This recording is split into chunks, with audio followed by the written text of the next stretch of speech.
আসসালামু আলাইকুম রহমতুল্লাহ। রহমতের প্রথম 10 দিন শেষ হতেই না হতেই রমজানের রহমত বন্ধ হয়ে যায়। কালকে থেকে শুরু মাগফিরতের 10 দিন এবং এর পরের 10 দিন নাজাতের।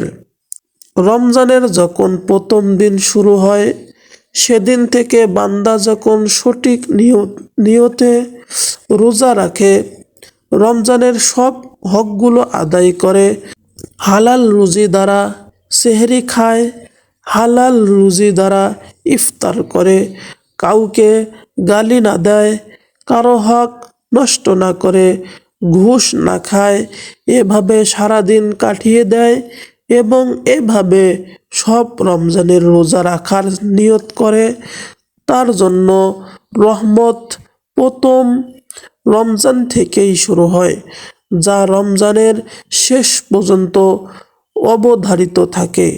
এছাড়াও কালকে যেহেতু দ্বিতীয় 10 দিন, যা মাগফিরাত শুরু হয়ে যায় এবং গুনাহগুলো মাফ হতে থাকে।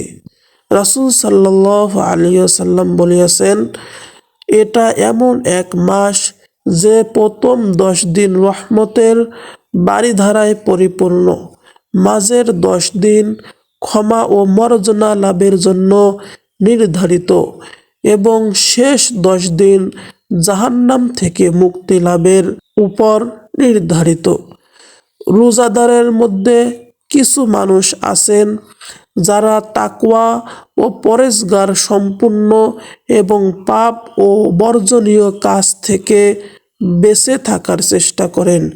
সিয়াম সাধনার মাঝে কোনো ভুল ত্রুটি করে ফেললে সাথে সাথে তওবা ও ইস্তেগফার করে নিজেদের সংশোধন ও ত্রুটি মুক্ত করে নেওয়া যায়।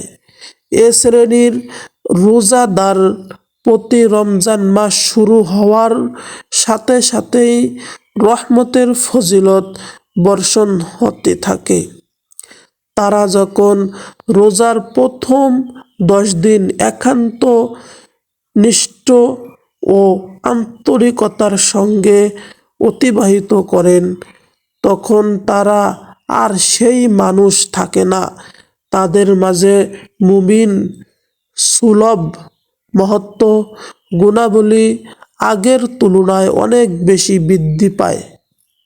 নবী করিম সাল্লাল্লাহু আলাইহি ওয়াসাল্লাম বলেন, জান্নাতের মধ্যে রাইহান নামক এক দরজা আছে।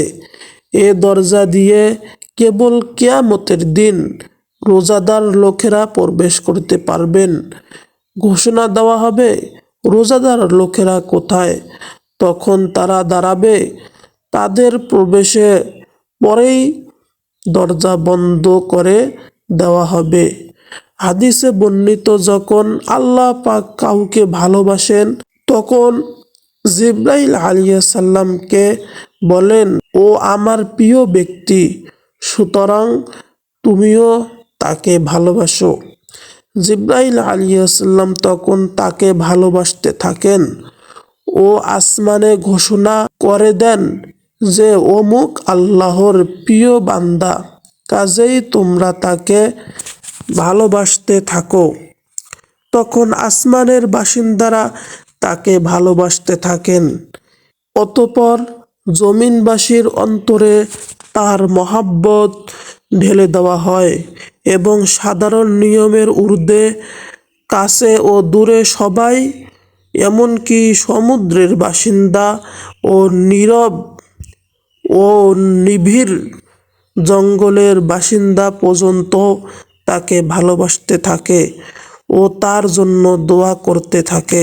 কোরআন মাজিদে আল্লাহ বলেন, তোমরা আমার ভালোবাসা পেতে হলে নবী করিম সাল্লাল্লাহু আলাইহি ওয়াসাল্লামের অনুসরণ করো।